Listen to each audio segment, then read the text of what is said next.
Hi friends, welcome to my channel. तो आज हम लोग पढ़ने वाले हैं क्लास 8th का चैप्टर 3 यानी कोयला एवं पेट्रोलियम। तो देखिए ये आप लोग का जो एनसीईआरटी में लाइन बाय लाइन जहां से क्वेश्चन बन सकता है सारा पॉइंट आज हम लोग पढ़ने वाले हैं। और इसको पढ़ने के बाद जो एनसीईआरटी एग्जाम्पलर दिया गया है उसको हम लोग सॉल्व करने वाले हैं। तो ये सारा आप लोग का एनसीईआरटी एग्जाम्पलर क्वेश्चन है, तो इन क्वेश्चनों को भी हम लोग सॉल्व करने वाले हैं। तो पहले हम लोग थ्योरी पढ़ेंगे, उसके बाद क्वेश्चन को सॉल्व करेंगे। तो आप लोग इससे पहले के जितने चैप्टर कंप्लीट हो चुके हैं नहीं देखे हैं तो आप लोग प्ले लिस्ट में जाइए, जरूर देखिए। ये आप लोग का कोई भी एग्जाम हो, तैयारी कर रहे हैं तो आपको भी पता है कि एनसीईआरटी पढ़ना बहुत जरूरी है। तो एनसीईआरटी बुक अगर आप नहीं पढ़ सकते हैं तो ये सारा पढ़िए, क्योंकि इसमें एक भी पॉइंट नहीं मिस होगा कि जो एनसीईआरटी के बुक में हो और इसमें न हो। तो हम लोग अगर आपके पास एनसीईआरटी बुक है तो उसको भी खोल के रख लीजिए, आप मिला सकते हैं एक दो चैप्टर ये किस तरह से है।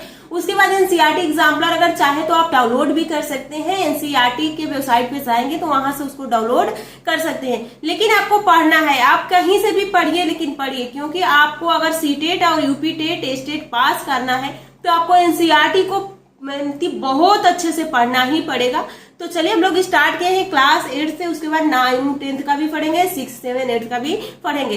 तो चलिए हम लोग देखते हैं कोयला और पेट्रोलियम होता क्या है। तो यहाँ पे देखिए अगर नोट्स भी बनाना चाहते हैं तो जिस तरह से इसमें बनाया गया उस तरह से आप नोट्स भी बना सकते हैं, या इसकी पीडीएफ के लिए जेएलवी एकेडमी के टेलीग्राम है वहां पे जुड़कर इसका पीडीएफ डाउनलोड कर सकते हैं। तो चलिए हम लोग देखते हैं यहाँ पे अक्षय प्राकृतिक संसाधन। अक्षय का मतलब यानी यहाँ पे रिन्यूएबल नेचुरल रिसोर्सेज का मतलब ये होता है कि ये समाप्त होने वाला नहीं होता है। एक अक्षय होता है, एक क्षय होता है। तो क्षय वाला एक बार समाप्त होने के बाद नहीं बन सकता। जैसे आप लोग का पेट्रोलियम कोयला एक बार समाप्त हो जाएगा तो हम नहीं बना सकते हैं। उसी तरह अक्षय जो यानी जो बार कितना भी प्रयोग करेंगे वो समाप्त होने वाला नहीं है। जैसे जल, वायु, सूर्य का प्रकाश, ये आप कितना भी प्रयोग करते हैं पर ये समाप्त नहीं होता है। वह संसाधन जो बहुत अधिक दिन में भी समाप्त न हो उसे क्या कहते हैं? अक्षय कहते हैं। अगला देखिए, इसमें अगला है क्षय या समाप्त होने वाला प्राकृतिक संसाधन, यानी जिसको हम प्रयोग कर रहे हैं कुछ टाइम के बाद ये समाप्त होने वाला है। जैसे पेट्रोलियम है, यहाँ पे आप देख सकते हैं वन है, खनिज है, वन्य जीव है, कोयला है, पेट्रोलियम है, प्राकृतिक गैस है यानी फॉरेस्ट है, मिनरल है, वाइल्ड लाइफ है, कोयला है, पेट्रोलियम है, नेचुरल गैस है। यहाँ पे देखिए जिसका समाप्त होना संभव है, इसको बनाने में बहुत लंबी प्रक्रिया एवं समय से गुजारना पड़ता है। आगे देखिए इसमें आगे क्या कहा गया है। आगे है कोयला। कोयला के बारे में हम लोग देखते हैं। कोयला 4 प्रकार का होता है। एक एंथ्रासाइट होता है, बिटुमिनस होता है, लिग्नाइट होता है और एक पिटवा कोयला होता है। सबसे अच्छा एंथ्रासाइट होता है, उसमें 80 से 90% कोयला की मात्रा पाया जाता है। भारत में अक्सर करके पिटवा पाया जाता है। तो यहाँ पे देखिए, यहाँ पे पूछा गया है कि कोयला बताइए, कोयला कौन सा? जो पिटवा होता है वो बहुत लो यानी खराब में माना जाता है कि वो खराब कोयला होता है। यहाँ पे देखिए मृत वनस्पति के धीमी कार्बोनीकरण प्रक्रिया के से कोयले का निर्माण होता है। जब भूकंप आता था पहले के समय में, जो बगीचे होते थे, पेड़ पौधे होते थे, मिट्टी में दब जाते थे तो उच्च ताप और यानी उच्च दाब लगता था और ताप भी उच्च होता था, वो धीरे धीरे कोयले के रूप में परिवर्तित हो जाता था। तो वही कहा गया है यहाँ पे। अगला क्या कहा गया है? इसका उपयोग तापीय शक्ति संयंत्र में विद्युत उत्पन्न करने के लिए किया जाता है। तो इसका उपयोग आप देख ही रहे हैं, विद्युत के उत्पन्न में किया जाता है। कोयला के जलने पर कार्बन डाइऑक्साइड गैस प्राप्त होता है। जैसे यहाँ पे देख सकते हैं कार्बन जब ऑक्सीजन से क्रिया करता है तो कार्बन डाइऑक्साइड का निर्माण करता है। अगला देखिए कार्बन प्रतिशत के आधार पर कोयला का क्रम, यानी प्रतिशत 4 प्रकार का होता है और किसमें जो कोयला का मात्रा होता है ज्यादा होता है।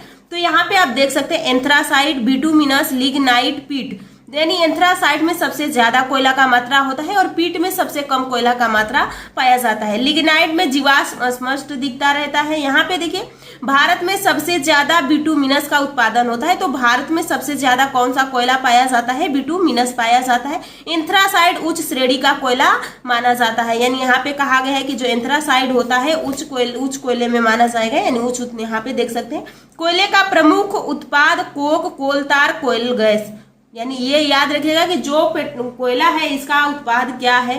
तो यहाँ पे कोक है, कोल तार है, कोयला गैस है। अब हम लोग एक एक करके यहाँ पे देखिए कहा गया है कि लंदन में 1810 में तथा न्यूयॉर्क में 1820 के आसपास कोयले गैस का उपयोग प्रथम बार सड़कों पर रोशनी के लिए किया गया था। यहाँ पे आजकल इसका उपयोग रोशनी के बजाय ऊष्मा के स्रोत के रूप में किया गया था। तो पूछा जा सकता है कि सबसे पहले इसका रोशनी के उपयोग में कहाँ पे किया गया था। यहाँ पे देखिए अगला है कोक। कोक के बारे में देखिए क्या कहा गया है। यहाँ पे कोक के बारे में कहा गया कि यह कार्बन का लगभग शुद्ध रूप है। इसका उपयोग इस्पात के औद्योगिकी निर्माण में किया जाता है। इसका प्रयोग बहुत से धातुओं को निष्कर्षण में किया जाता है। इसका प्रयोग अपचायक के रूप में यानी रिड्यूसिंग एजेंट के रूप में भी किया जाता है। यहाँ पे आप देख सकते हैं ये कोक आप लोग को दिख रहा होगा। अगला देखिए, अगला है आप लोग का कोल तार, यानी यह लगभग 200 पदार्थों का मिश्रण होता है। इनके प्रयोग रंग, औषधि, विस्फोटक, प्लास्टिक, पेंट, फोटोग्राफिक सामग्रियां, छत निर्माण सामग्रियां आदि में किया जाता है। तो यहाँ से पूछ लिया जाएगा क्वेश्चन में। यहाँ पे देखिए माथ एवं कीटों को भगाने वाले नेप्थिलीन की गोलियां इसी से प्राप्त की जाती है। तो यहाँ पे पूछ लिया जा सकता है कि माथ को भगाने वाले जो दवाएं बनाई जाती हैं उसमें किसका प्रयोग होता है। तो कोल तार का प्रयोग किया जाता है। ये आप देख सकते हैं, ये कोल तार का फिगर है। आगे देखिए अगला हम लोग देखते हैं पेट्रोल के बारे में, क्योंकि इसमें हम लोग पेट्रोल और कोयला दोनों के बारे में पढ़ना है। तो अब हम लोग देखने वाले हैं पेट्रोल के बारे में।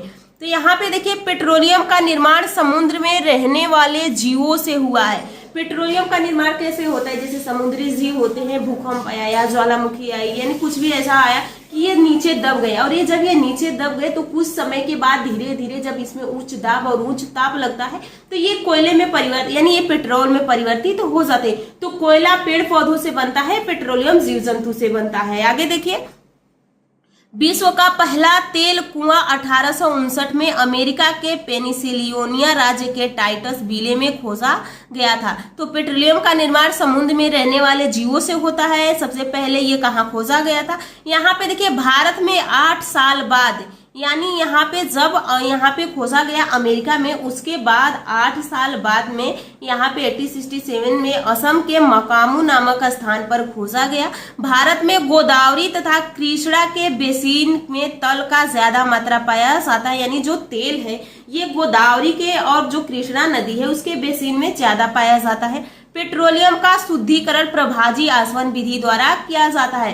एक होता है आसवन विधि और एक होता है प्रभाजी आसवन विधि। तो प्रभाजी आसवन विधि द्वारा पेट्रोलियम का शुद्धिकरण किया जाता है, जिसके क्वथनांकों में 25 डिग्री सेल्सियस से कम का अंतर होता है, उसका हम प्रभाजी आसवन विधि द्वारा निकालते हैं। अगला देखिए, इसका प्रमुख उत्पाद पेट्रोलियम गैस है, पेट्रोल है, डीजल है, स्नेहक तेल है, पैराफ्यूम मोम है आदि है। इसे काला सोना भी कहा जाता है। आगे देखिए, इसमें यहाँ पे आप देखिए, यहाँ पे देख सकते हैं बॉक्स में लिखा गया है कि विश्व का पहला तेल का कुआं पेनिसिलियोनिया अमेरिका में, यानी कहाँ पे खोजा गया था, अमेरिका में, यानी 1859 में प्रविधि ड्रिल किया गया था। 8 वर्ष बाद यानी 1867 में असम के मकामू नामक स्थान पर तेल का पता चला। भारत के में तेल असम, गुजरात, बम्बे, हाई और गोदावरी तथा कृष्णा नदियों के बेसिन में पाया जाता है। यहाँ पे अगला देखिए, अगला है प्राकृतिक गैस। प्राकृतिक गैस में क्या कहा, यह वनस्पति में अपशिष्ट का उत्पाद है। यहाँ पे कहा इसका मुख्य घटक मीथेन होता है। अगला देखिए, इसे उच्च दाब एवं निम्न ताप पर सिलेंडर में भरा जाता है। तो जो आप लोग सिलेंडर घर में उपयोग करते हैं तो पूछ लिया जाएगा कि ये किस तरह से भरा जाता है। तो दाब उच्च होता है लेकिन ताप निम्न होता है। इसकी आपूर्ति पाइप के माध्यम से किया जा सकता है। अभी हम लोग इससे ही रिलेटेड क्वेश्चन देखेंगे, उसमें कई सारा कथन दिया होगा, उसके बाद उसमें से आपसे पूछा होगा कौन सा सही है। यहाँ पे आप देख सकते हैं कि पेट्रोलियम और प्राकृतिक गैस से अनेक उपयोगी पदार्थ प्राप्त किए जाते हैं। इन्हें पेट्रो रसायन कहते हैं। इनका उपयोग अपमार्जक रेशे, पॉलिस्टर, नैलॉन, एक्रिलिक आदि, पॉलीथीन और अन्य मानव निर्मित प्लास्टिक आदि के उद्योग निर्माण में किया जाता है। प्राकृतिक गैस से प्राप्त हाइड्रोजन गैस का उपयोग उर्वरक यूरिया के उत्पादन हेतु किया जाता है। अपने बहुत अधिक व्यावसायिक महत्व के कारण पेट्रोलियम को काला सोना भी कहते हैं। यहाँ पे अब देखिए, यहाँ पे ये चार्ट आपको याद होने चाहिए। अगर ये चार्ट नहीं याद है तो याद कर लीजिएगा, क्योंकि सीधा यहाँ से क्वेश्चन पूछा जाता है।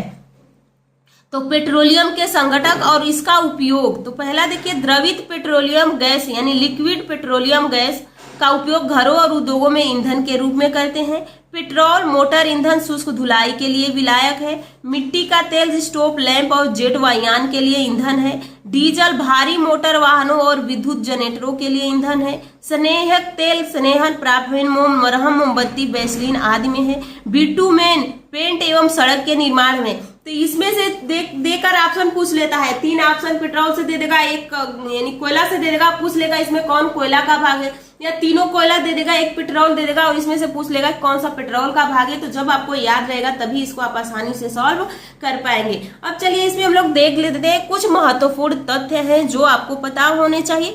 तो कोल तार के स्थान पर किसे पेट्रोलियम उत्पाद का प्रयोग किया जाता है? तो बिटुमेन का। अगला देखिए, कोयला किसका अवशेष है? तो केवल वनस्पति का। भारी गाड़ी में डीजल का प्रयोग किया जाता है, हल्की गाड़ी में पेट्रोल का प्रयोग किया जाता है। डीजल के सीटेन नंबर एवं पेट्रोल के ऑक्टेन नंबर में मापते हैं। यहाँ पे एंथ्रासाइड कोयले में कार्बन का मात्रा होता है या 94.96% 7% होता है। बिटुमेन कोयला को कहते हैं डाबर कोरल, ये याद कीजिएगा, जो बिटुमेन है इसको हम कहते हैं डाबर कोरला। अगला देखिए, किसी कोयले में जल वाष्प अधिक होती है, लिग्नाइट में। जीवाश्म ईंधन प्रयोगशाला में बनाया जा सकता है, नहीं बनाया जा सकता है। पेट्रोल के अपेक्षा सीएनजी अधिक प्रदूषित ईंधन है, ये बिल्कुल गलत है क्योंकि ये प्रदूषित नहीं करता है। कोक कार्बन का लगभग शुद्ध रूप है, तो ये आप लोग का सही है। कोल तार विभिन्न पदार्थों का मिश्रण है, ये गलत है। मिट्टी के तेल को जीवाश्म ईंधन नहीं कहते हैं, तो ये गलत है क्योंकि जीवाश्म ईंधन से ही मिट्टी का तेल भी प्राप्त होता है, जीवाश्म से ही प्राप्त होगा।